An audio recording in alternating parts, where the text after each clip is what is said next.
on, particularly me and my Russian colleague, Mikhail Kornienko, longer duration space flight than we've done before. This is an incredible facility we have. The International Space Station has a lot of capability to collect data on us. We have an ultrasound. We have these devices that measure our vision. Next week, we're going to do a lot of this imaging and data collection in a Russian device that actually pulls the blood down towards our feet, this lower body negative pressure device. And, from these experiments, we'll hopefully find out if there are any cliffs out there. If our vision gets, significantly worse, maybe after, 9 months or a year. And even though the Russians have flown on board the Mir space station for a year or longer in a couple of cases, they didn't have the technology we have today to figure this out. The space station is also a great experiment in sustainable energy and life support equipment, and understanding, how that works and how we can, maintain ourselves with these systems for longer periods of time. Both of those things are going to help us go to Mars someday, and, hopefully in the not too distant future.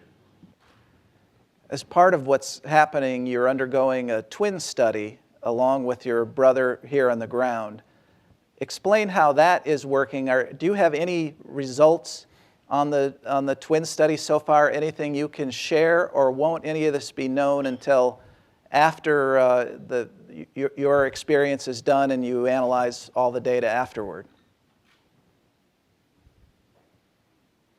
I think most of it will be stuff that we learn afterwards. I have had some interaction with some of the investigators. One thing that I found somewhat interesting, maybe not too unexpected, is our microbiome. The stuff that's inside of us that's not us. We have more cells of bacteria that we carry around with us that isn't part of our body, but they just live inside of us. And one of the principal investigators told me that while I was up here that she found it interesting that my brothers and I microbiome are completely different. I guess that's not really that unexpected because we do live separate lives, but it was kind of an interesting factoid, I guess. The goal, however, is that at the end of this, you'll be able to document, or NASA will be able to document as never before, the effects of microgravity on a human using a twin human to really get in at a detailed level. Yeah, it's really, it's kind of a serendipitous thing, I think, that my brother and I are both identical twins and astronauts, and the fact that he's an astronaut and has a lot of, experience with NASA means not only is he comfortable doing all these types of experiments as the control person, but also NASA has a lot of data on him going back to when we interviewed in 1995. So they can look at that data and look at the data they collect with him over this year and see what kind of deviations we have on a genetic level, which could be a result of this environment, the weightlessness of the environment, the radiation that we see. And, from that, figure out other areas we need to investigate so we can, eventually complete our journey to Mars and elsewhere. NASA estimates that the recently discovered Earth-like planet in the Kepler 452 star system has double the Earth's gravity. Those scientists mentioned your heroic experiment and the effects on gravity and when talking about this. So as you anticipate the physical recovery needed to return to Earth's gravity from the weightlessness of the space station, how do you think humans could one day adapt to gravity stronger than Earth's?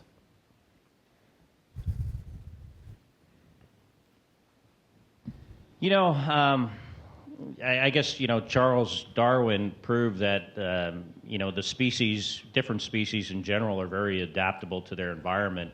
And so I think over the long term, it wouldn't be an issue. Just like we've learned to live and work in a microgravity environment, I'm sure people would be able to live and work in a an environment that's twice the amount of gravity. Although I think, to be comfortable with that in that situation, it'd probably take a little bit longer than to get comfortable up here, weighing twice as much. But when we come back from the space station, we do feel like you weigh 500 pounds, more than double your real weight. It's but it's something you adjust to very quickly, and I think we as a species, throughout evolution, have shown that we're very adaptable. So how long has it taken you to get used to this environment of microgravity, and is it a constant process of adjustment, or is it something that you figure out and then it's just there? That's a really good question, and one I've never been asked before. What is the process of adjusting? And so far I've found that it is a continuous thing. It gets less significant over time, but I do notice I can do things now that I couldn't do right when I first got up here, even though I'd flown 180 days in space before. My ability to move around is really improved over time and continues to improve. And you just get more comfortable. Your clarity of thought is greater. Your ability to focus, things like that. So, I found that the adaptation has not stopped, and it'll be interesting to see where I'm at 6 months from now. I know that on Earth, when they do experiments, there you go. That's good, that's good. On Earth, when they do experiments, they often put people down in a close environment and leave them there for months at a time to see how they interact with one another. Now, you're up there for a long time with your colleague. How about the human component of this, the human interaction? Are there subjects that you need to avoid in talking about, or how do you learn to live with one person for such a long time, or people so long up on the space station? I think people find it hard to believe, but so far in my over 300 days, actually approaching a year in space, I've noticed very few conflicts. I think, not only does NASA, but our international partners do a very good job at selecting people that are, easy to get along with in this type of a harsh environment. So, especially on this flight, I haven't had any issues, and, nor do I expect to have any, or, people to have issues with me, hopefully not. We get along great. And it's, we're all one big team up here. We recognize how we rely on each other, on a psychological level, but also for our own personal safety. And, that goes, it's just as important with my, fellow astronaut up here as it is with my other international colleagues, including the Russian cosmonauts on board. All right, I'm going to bring in your brother here in a minute, but do you think that you or Mark got the better end of the deal on the twin study?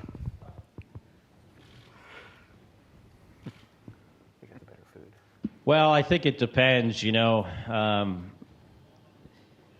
it's a privilege to fly on this flight, but, sometimes when he sends me pictures of his breakfast, I'm a little envious.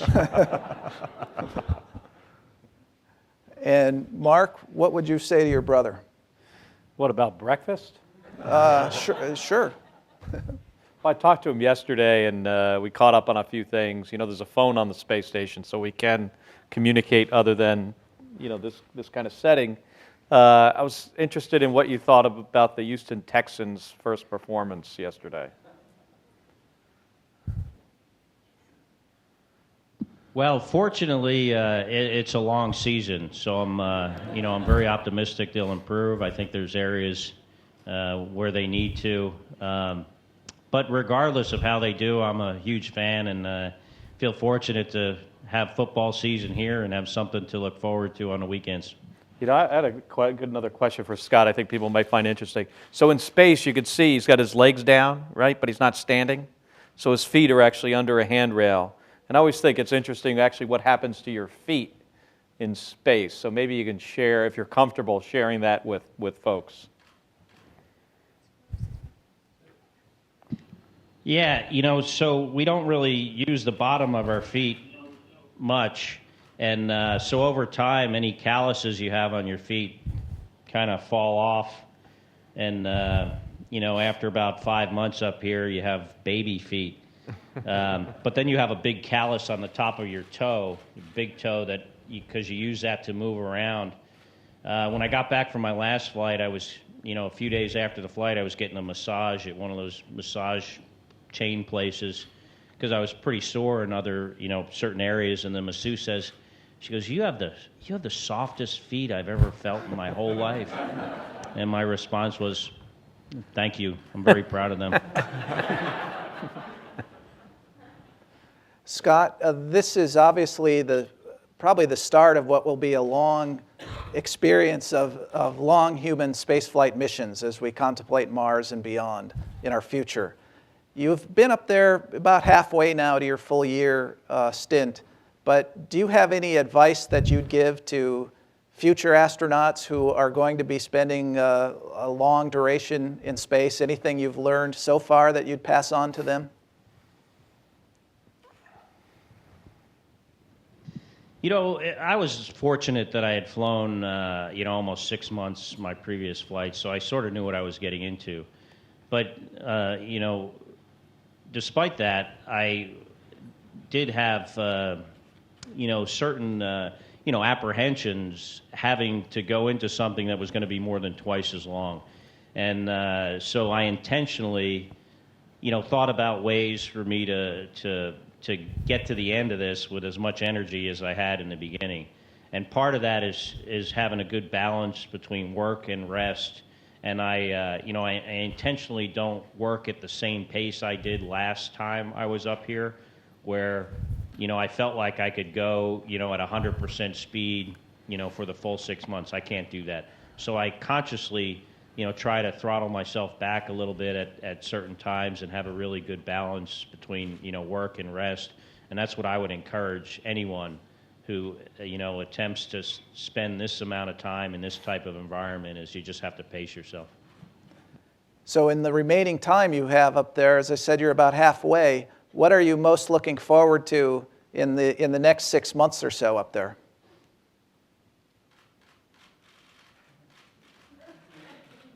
We have a couple of spacewalks coming up, I look forward to that. I've never done a spacewalk. I'll be doing one with the guy that just got something out of the refrigerator.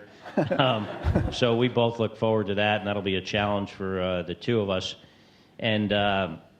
But what I'm looking most forward to is just getting to the end of this with as much energy and enthusiasm as I had in the beginning, and doing it safely and completing all of our mission objectives and getting all the science done. Okay. Last question. What is the thing, of all the things that you miss in your time away from Earth, and now after such a long time, what's the top of your list of things you miss from being down on the planet?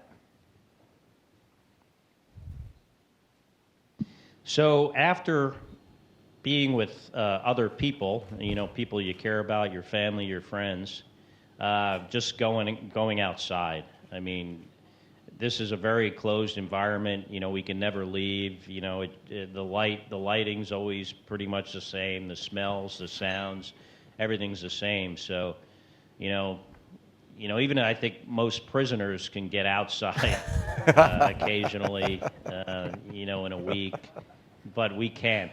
And, that's what I miss after people. Well, Scott Kelly, I want to thank you for joining us today on this historic day at the National Press Club. And the audience wants to show its appreciation by giving you some applause. Thank you.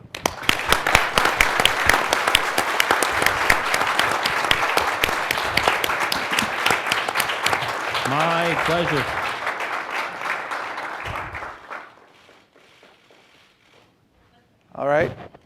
See you later.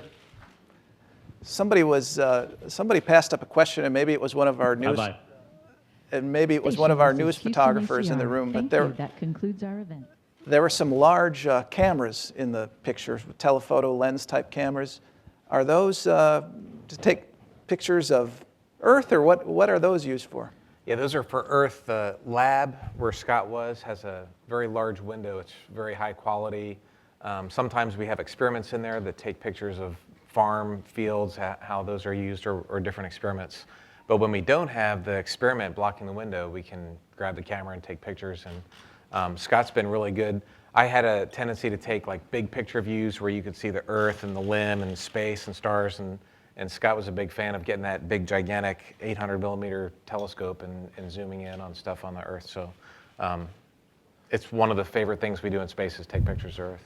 What was the room that he was coming to us from? What was the purpose of that space? So we were in the lab and we were looking backwards towards the Russian segment, and where Chell came from is some exercise equipment off to the side. So I think he was in there either running on a treadmill, or we have a exercise machine that allows you to do bench press and squats and deadlifts and that kind of thing. It was the U.S. laboratory.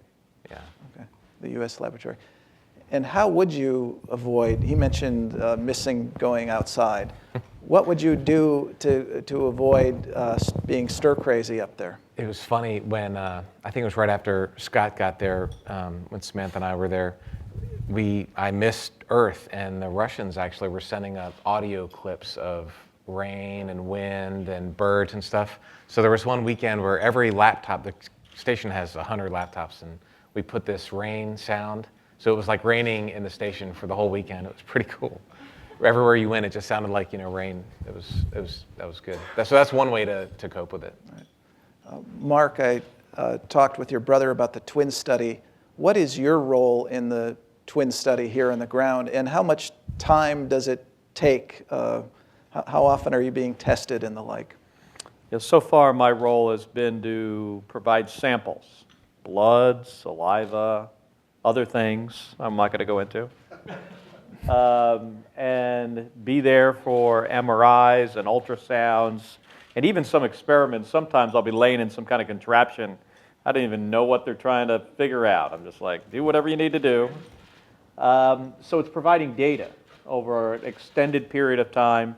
So sometimes I'll visit Houston and meet with the researchers and spend a whole day giving data. Sometimes they will send somebody to Tucson, or even once to New York City, to collect data from me. And we'll do this while my brother's in space, but then I think also after he gets back for a period of time. From what we understand from some of these researchers, one of them recently said that they're going to have more information on Scott and I on our molecular and genetic information than any other human ever. That was not an official position, but this is what one of the researchers, their comment on this study. And there's probably 10 to 12 different experiments, or at least different universities doing experiments, from all the way from the University of Frankfurt to Stanford, Harvard Medical School, Johns Hopkins, I think the University of Pennsylvania, Purdue. So really pretty substantial research universities. And it'll be interesting to see what the data shows on the genetic and molecular, mostly, effects from this long-duration spaceflight. My brother mentioned that there might be a cliff, and I don't think I think that needs a little bit of further explanation, right? So we have data on a lot of people out to 6 months for being in space. So we have a pretty good idea of what happens in that 6-month period. We have no data beyond 6 months. So maybe there becomes a bend in the curve. And what I mean by that is we know people's vision gets worse over the 6-month period. But maybe at 9 months or 10 months, maybe it gets really, really bad. And imagine you're trying to send a crew to go work and live on Mars for an extended period of time. But by the time they get there, we find out they're going to be nearly blind from the environment. That's a big problem. So that's part of the idea of doing this research over a 1-year period, is to figure out if there are any of these bends in the curve. Right. What are the thoughts of both of you on how soon we can get to Mars? I think, our ability to go to Mars is not so much based on the technology to do that. I think that part we can figure it out. We could figure out the engineering and the propulsion system. Ultimately, I think we can figure out what it's going to take to mitigate some of these physiological effects from being in space. I think the limiting factor and the thing that's really controls when we actually do this is the public desire to do it. We will need a lot of public support if we're going to take on that kind of endeavor to put a person on Mars. And that public support then means that we get congressional support and administration, support of the administration in the White House. That's the most important thing, because, a challenge like sending somebody sending people to Mars is going to be expensive and it's going to take a long time. So without that public support, I would say it won't happen. Now, both of you have spent time in the station and had that experience of adjusting back to Earth gravity. And Scott will have that in a more significant way, one imagines, because of the length of time that he'll be up there. But what are the 3 or so most unique things that your body experiences that you go through when you transition back to Earth from a period of time up on the space station? It's interesting. After my shuttle flight, which was relatively short duration, it was only 2 weeks, I really felt heavy. More than anything, I felt the sense of gravity was pretty significant. And after my station flight of 200 days, I felt heavy, but the main sensation I had was one of being dizzy, or you could still walk and stuff, but it took a few days before that dizziness abated. But the thing that really surprised me about the station flight, 200 days, was how quickly I adapted back to Earth. I thought I was prepared for much worse and to have months of, lingering effects, but I adapted a lot quicker than I thought. Right. Was that also your experience on the transition? Well, I flew 4 flights, but they were all around 2 weeks or a little bit more, a little bit less. So I don't have that experience of being in space for a long period of time.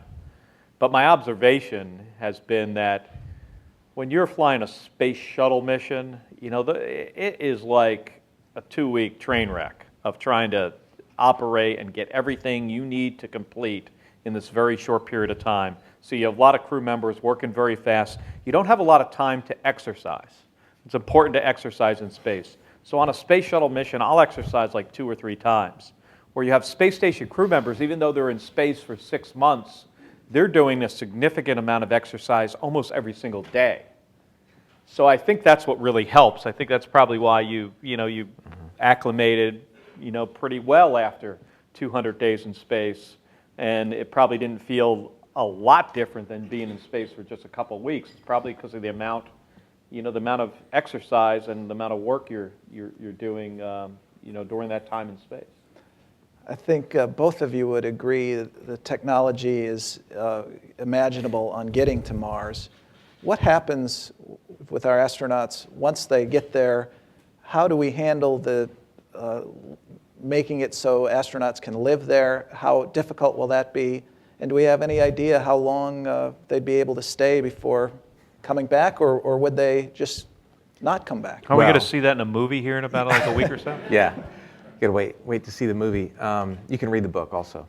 I think there's 2 ways to go to Mars, and this is a big question that needs to be answered. You can go the slow boat way, which is using a traditional chemical rocket, the kind of rockets we have now. And if you do that, it takes 6 to 9 months to get there, and then you have to wait for Earth and Mars to go all the way around the sun to catch up again before you can come home. So that you spend about 1.5 years on the surface, another 6 months to come home. It's a 3-year mission, which is a long time for your water systems to work and for your carbon dioxide removal to work, and it's a lot of food to pack. It's a big thing. The fast boat to Mars is to do what we call electric propulsion. It's using electricity. You pump out the propellant really fast out the back end, and the spaceship goes a lot faster. And you can get to Mars in a couple months, spend a few weeks or a month on the surface, and come back. The problem to do that is you need a nuclear reactor in space to put enough electricity. If you go the fast way, the problems of the human body in space are mitigated. Problems of packing a lot less water and food is mitigated. and your systems don't have to last for as long. So that's a decision that we're going to have to make, how to get there, either the fast way or the slow way. If we made the decision and if Congress got behind it, how far away are we from realistically achieving this, do you think? Well, the first human in space happened in 1961, and we were on the moon in 1969. So there's a historical context. Getting to Mars takes longer than getting to the moon, but it could be done in a decade or two maybe. But I think Mark said it. His answer was very well, but it's more a question of political science than it is rocket science. Right. Let me ask you about NASA in general, as someone who grew up with Apollo, right? And for me, Apollo 15 was the end all, because I was 7 years old. I didn't remember Apollo 11, but I had the astronaut dolls, or whatever you want to call them, the little guys that I'd play with. NASA was a huge deal, right? And then in more recent years, there was some thought that NASA had come on harder times. We were relying on the Russians more, and NASA's glory days were over. But then we had the Pluto flyby. There was so much excitement created, and NASA seemed to be hip again. What is your view of where we are with our space agency here in the United States, and what do we need to do, if anything, to put it on the right future course? Well, I can talk about what we're doing now, and I'll let Mark finish, but there's a lot going on at NASA. I mean, the Pluto mission, obviously, Mars rovers. We have 3 rovers active, on Mars right now, and 1 in work. The Mars program is very robust. Of course, the human spaceflight program is very robust. Samantha and I just got back from a long flight, and Scott's up there now, and Chell. And so NASA is very involved in space exploration, all aspects of it, robotically and human. It has not gone away at all. We are flying with the Russians right now, and that was one of the highlights of my mission, was actually getting a chance to go work with Russian colleagues and launch on a Soyuz. That was a great experience. Soon we'll be flying on American vehicles again. So NASA is very busy. It hasn't ended in any way, shape, or form, and there's, I think, a very bright future. I think here in the United States, we have the best scientists and engineers in the world. And I think we can do anything we set our minds to. I mean, really anything. If we want to, especially, in space flight, it's challenging, but we have the resources to do these things. I think what we need to do is pick exciting missions that the public will be interested in, like the Pluto mission. I mean, being somebody who used to work at NASA and, fly in space, even I thought that was pretty neat to see Pluto up close for the first time, to see those images come back and start to learn more about something that is or isn't a planet. I don't know what it is today. So we've got to pick these exciting missions, and then we've got to allow NASA to do this. What often happens is you'll see, we'll be asked to do something, and then either sometimes NASA will cancel a program, or Congress will cancel it, or the White House will cancel it. And we've got to understand that these things, despite the ability of our scientists and engineers to do these things, they do take a long period of time. Often, from one administration in the White House to the next. So I think people just need to be patient. We need to give NASA the resources to do these hard things. But we have the people and the ability to accomplish exciting things in space. Terry, we heard Scott earlier say he was really looking forward to his spacewalk. And you completed 3 spacewalks during your mission, and this helped prepare the space station for the new Boeing and SpaceX commercial crew vehicles. And you also gave us some amazing GoPro imagery, and it made us feel like we were there too. But can you tell us what it was like to be out on these spacewalks and doing this sort of work? Yeah, it was definitely a unique, I've had a chance to do a lot of stuff in life. That was definitely unique. Going outside for the first time. In the pool, we practiced doing spacewalks in this weightless pool, and you go out of the airlock, and there's a module, and you can kind of, it's about from there to there. I reach over and grab, and then move on to where I'm doing my work. And on my very first spacewalk, I went to do that. I went nope, I'm not going to do that. And so I kind of stayed on the side of the space station and didn't take the shortcut. But it is an amazing experience to look back and see the Earth. I'd felt like maybe a minute or two to do that during all my 3 spacewalks because they were so busy. There's so many tasks that had to happen. So I never really felt like I had any free time while I was out there. It was more, work. It was more like a shuttle flight than it was a station flight. Right. Mark, with the International Space Station, it's almost like we're so used to it, we're almost taking it for granted. But what can be done to improve the scientific output of the space station and the impact it has? Well, my brother mentioned that they've got, over the period of the time that he's going to be there, there's 400 different experiments going on in a bunch of different laboratories. There's the U.S. laboratory, there's a Japanese laboratory, there's a European laboratory on board. The Russians do, science in the Russian segment. So it's an incredible, facility. There's a lot going on to expand the output of the space station. You just need more people. Space station was first launched in 1998, so 17 years now. It's starting to get kind of old. Things break. People have to fix things when they break. That takes time away from doing the science. You don't have an electrician or a plumber. You don't have somebody to clean the place up. So the crew members are they're the mechanic, they're the scientist, they're the secretary, the guy who's fixing the toilet, when that breaks. You're the maid, you're cleaning up on the weekend or during the week. So it really comes down to crew time. But to add crew members is complicated. You have more crew members on board, now you need another return vehicle on board that acts as the lifeboat if something happens. It also needs those extra people, you need to be able to support them, not only with food and water, but oxygen, air to breathe and carbon dioxide out of the atmosphere. So it gets really complicated and it's hard to do, but just to answer your question, we would need more people to get more out of it. Right. Of course, the International Space Station, living up to its name, has been such an international effort. Do you foresee, when we look at Mars and long spaceflight missions in the future, do you envision that these will be international collaborations, or will they be more of U.S. efforts? My own personal view is that it will definitely be international. The reason that the International Space Station survived, if you look at the history of it back in the 90s, is I think the international program aspect of it allowed it to make it through Congress. And going back to the political science versus rocket science aspect of it, the international program makes it something that can survive over a longer period of time. So, and plus it's great to have the ingenuity and you can gain some efficiencies by having different countries build different modules, and so one country doesn't have to build the entire program themselves.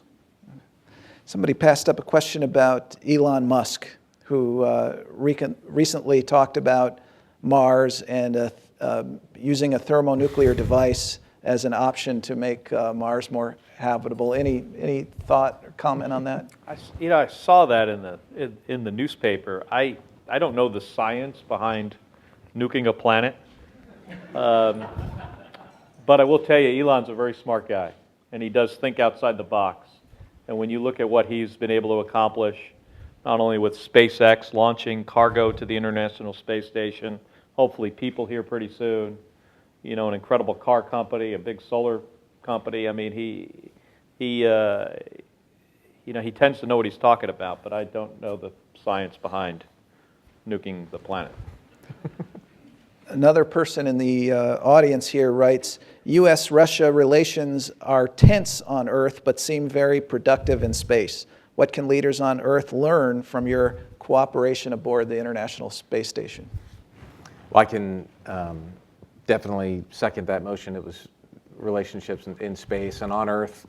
Training or preparing to launch into space are great. Our colleagues there are very capable. They're very friendly. I had a great time in space with Anton and Sasha and Misha, who's up there right now with Scott. So we had a great experience with them. And frankly, I think the station has accomplished a lot of things. And the most important thing is the international relation aspect of it. It's been, of all the ups and downs of relationships on Earth, the space station has been a very positive beacon of light.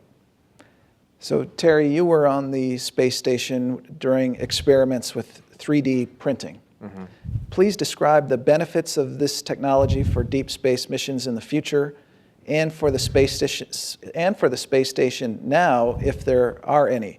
Were there any parts produced during the test run that were actually used, and any lessons learned that can improve on the technology in the near term?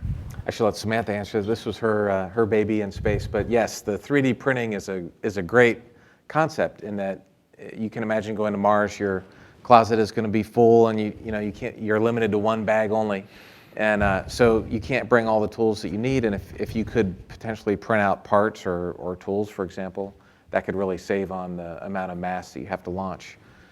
We did make a little wrench, and it was made out of the plastic. It wasn't like a hard metal wrench, and it was the first time it's ever been done in space, so it was more of a technology demonstrator. But it was pretty cool to see a tool printed out in space, and we sent it back down to Earth for analysis, so we didn't keep it up there to use it. But that's a technology that has a lot of promise, I think. Okay, Mark, what's the lasting impression that space has given you when you think of your time up there? What is the thing that strikes you the most later on?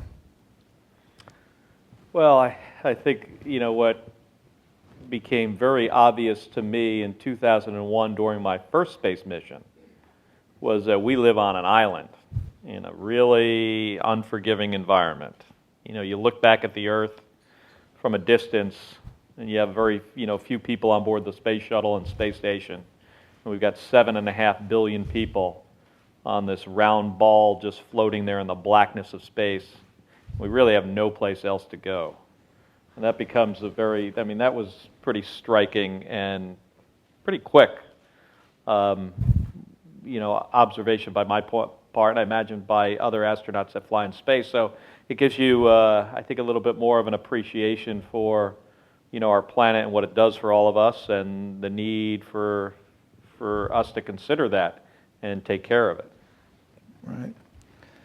Terry, as we've talked about, the space station crew has conducted hundreds of experiments, including many that have been developed by science students and transmitted up there. Do you consult with these same students when questions arise, and if so, how? And which science student experiments were the most interesting or challenging? We do have, it depends on the experiment. Sometimes we just talk to Houston or Huntsville as the NASA control center when we're doing experiments, and then sometimes if it's complicated, they'll tie us in directly with the scientists who made it. So it depends on the experiment. And I'm trying to think of what student-only experiments we had. And most of the experiments we did, you kind of don't, you just do the experiment and you don't really know who came up with it. But as far as student experiments, the student things I do remember is they built some equipment, like some storage bags or storage locations and stuff. Okay. Mark? Spheres, yeah, so I was not involved in this, but there's a thing called spheres. They're little satellites with little cartridges of air jets that fly them around, and that was a big student-led experiment with MIT that my crewmates were talking to the ground, and that was very interactive. The students could make software and fly them around, kind of like these robotic competitions that a lot of kids do nowadays.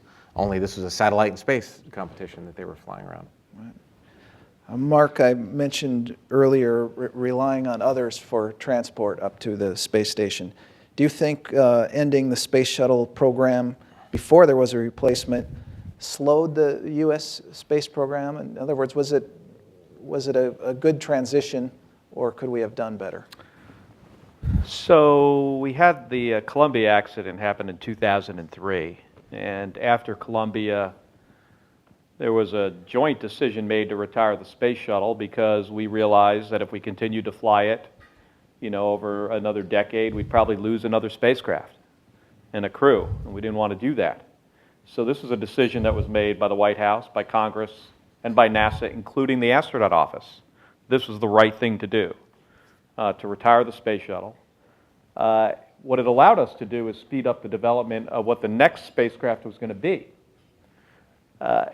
when you get into testing and developing and building the hardware for a new system, a new launch system, a new rocket, a new spacecraft, it gets really expensive really quickly, like upwards of $2 to $3 billion a year to do this. Well, it just happens to be that the space shuttle operating budget was about $2 to $3 billion a year. Now, so there's two things we could have done. We could have retired the space shuttle and used that money to develop a new spacecraft.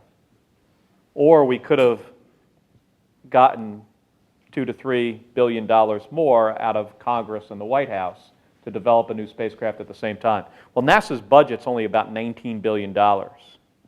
So you're talking about a 15% increase in NASA's budget to build a new spacecraft. In this fiscal environment over the last decade, I mean, how hard do you think it would be for an agency to get an increase of about 15% in its yearly budget? It'd be really, really hard to do. So, I absolutely believe we made the right decision. I mean, we wanted to. Now, I would have personally flown the space shuttle every year for the rest of my life if I could. It is the best spaceship ever. I loved it. Part of me still wishes it was still around, but at the same time, we did make the right decision. I mean, because the space shuttle was designed, they were each designed to fly about 100 flights. And Endeavour, which I flew on its last flight, that was flight number 25.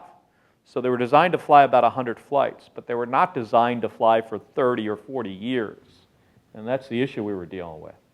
So it put us in a position where we have to rely on our Russian partners to get crew members to and from the space station right now and over the next couple years still.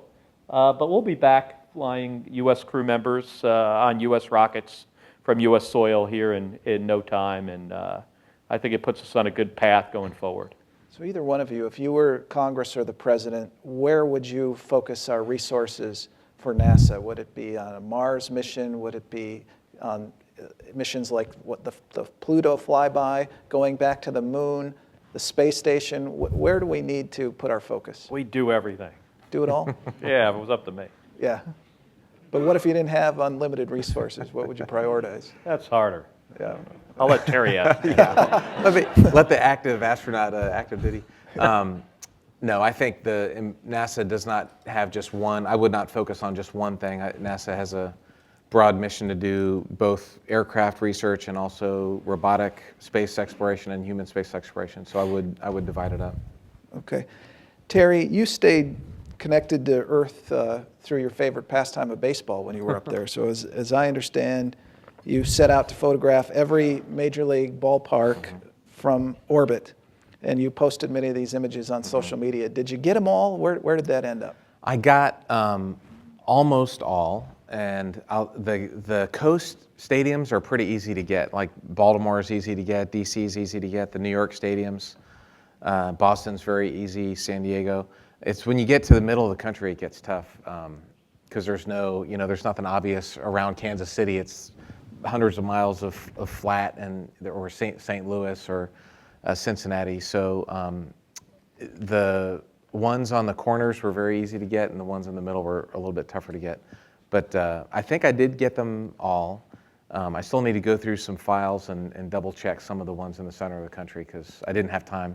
Pittsburgh was always tough to get with all those hills and stuff in western Pennsylvania. I think my brother's working on getting all the football stadiums now. Yeah. Because of what you did. Right. Maybe that's where you got that idea.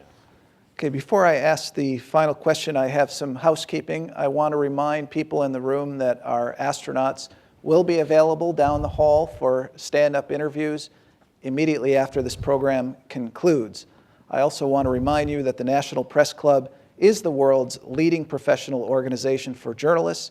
We fight for a free press worldwide. And for more information about the club, visit our website, press.org. And to donate to our nonprofit Journalism Institute, visit press.org/institute. I'd also like to remind you about some upcoming programs. This Wednesday, September 16th at 1:30 p.m., Archbishop Thomas Wensky of Miami, Bishop Oscar Cantu of Las Cruces, New Mexico, and Dr. Carolyn Wu, CEO of Catholic Relief Services, will discuss Pope Francis's upcoming visit to Washington, D.C. On Monday, September 21st, Big 12 Commissioner Bob Boulsby will discuss college athletics, and Jane Chu, chair of the National Endowment for the Arts, will discuss new initiatives at a breakfast on September 28th. I'd now like to present our in-room guests with the National Press Club mug, much cherished. You can't easily find it on the space station either. It's very valuable, and we'll have to figure out a way to get it to your brother, right? Get an extra one. I could take care of that. So, It's not very useful in space, though. so we mentioned, the Mars movie that'll be coming out, right? And so much fascination in literature, movies, television with space.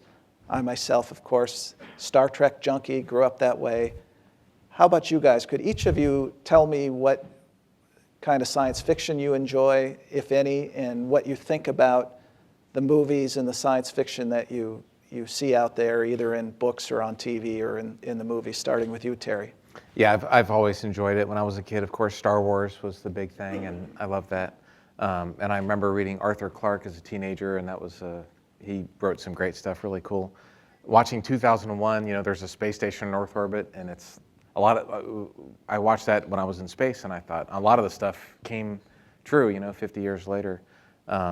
Just watched Interstellar too while I was in space, and a lot of that stuff is not what's going on board the space station. There's no wormholes or anything like that, but that's a movie you got to watch a couple times to figure out what's happening. So does Hollywood get it wrong most of the time, or? Hollywood, of course, they have to make it exciting. Gravity. Scott brought up this big projector with him, and so we watched Gravity one night. We put a projector up right where you guys were watching him, and watched the disaster movie Gravity. It was fun. And the mechanics of where everything was and what it looked like and was very real. They got that done. And of course, we don't have giant explosions and fireballs and this Soyuz exploding for us. So they have to make that to make the movie interesting. But if it was just astronauts doing science experiments, it probably wouldn't gross very much at the box office. Mark, how about you? I just started reading this book this science fiction book called Seven Eves, about using the space station to save humanity after something really bad happens on Earth. So it's pretty interesting to see how either an author or Hollywood uses existing space technology in their movies. And as when I was younger, like these guys age down here, these the brothers and sisters down here, I used to read a lot of Robert Heinlein, Isaac Asimov, those kind of books, and it made me think about what it would be like to be in space one day, and I think that's important. It gives people ambition, and they can picture themselves in a different place in a different time. The good thing, Mark, with all the genetic data they have on you and your brother, if that apocalypse comes, we'll be able to clone you guys. There'll be millions of Kelly brothers. What about the young people? I mentioned as a youngster, and you as a youngster, we were so fascinated with the space program, and I'm sure that continues. Young people who want to go to space someday, get on that career track, what would you two suggest that they do? People, I know, Mark, and we get asked this question all the time, what do I need to do to be an astronaut? And I think the real answer is do what you're passionate about. Everybody has gifts, everybody's been blessed with different abilities and skills, and what you are created to do, go do that and do it well. There's not one path to being an astronaut. There's lots of different engineers and scientists, and Mark and I are both previous pilots in our former lives, and there's medical doctors. Chell in space right now with Scott as a medical doctor. So there's lots of different ways to be an astronaut, and we need people with lots of different skills. I think the key is to do what you're passionate about, and like I said, where your gifts are. But we're also on the cusp of this big sea change with access to space for people. I think there's a very high probability that, the young people in here today, sometime in their lives, even if they're not a professional astronaut, will have the opportunity to go into space. You see companies like, Virgin Galactic and others that are, starting on this road to space tourism. Right. And it's exciting, and we're going to see a lot more. I mean, right now there's probably about 550 people that have ever been in space, and I think that number is going to grow substantially over the next decades. You think there's more excitement now about prospects in space than there were at any time? Well, and I think one of the reasons is that people are starting to think that, hey, this could directly affect them. Like, maybe they're going to be the person in space, and I think that's true. Maybe in some of our lifetimes, instead of taking a flight from, New York to London, that's going to, that typically takes about 6.5, 7 hours, maybe some of us will someday be taking that flight in how fast we could do it in the space shuttle, which is about 40 minutes. There is no reason why that is not possible in the coming decades. So I think people are starting to think about this differently. How about a round of applause for our guests?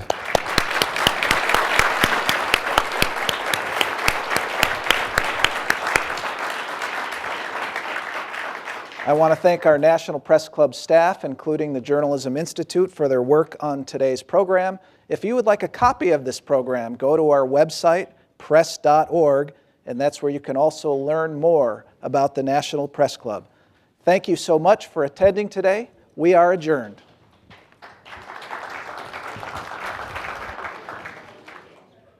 Thank you, gentlemen.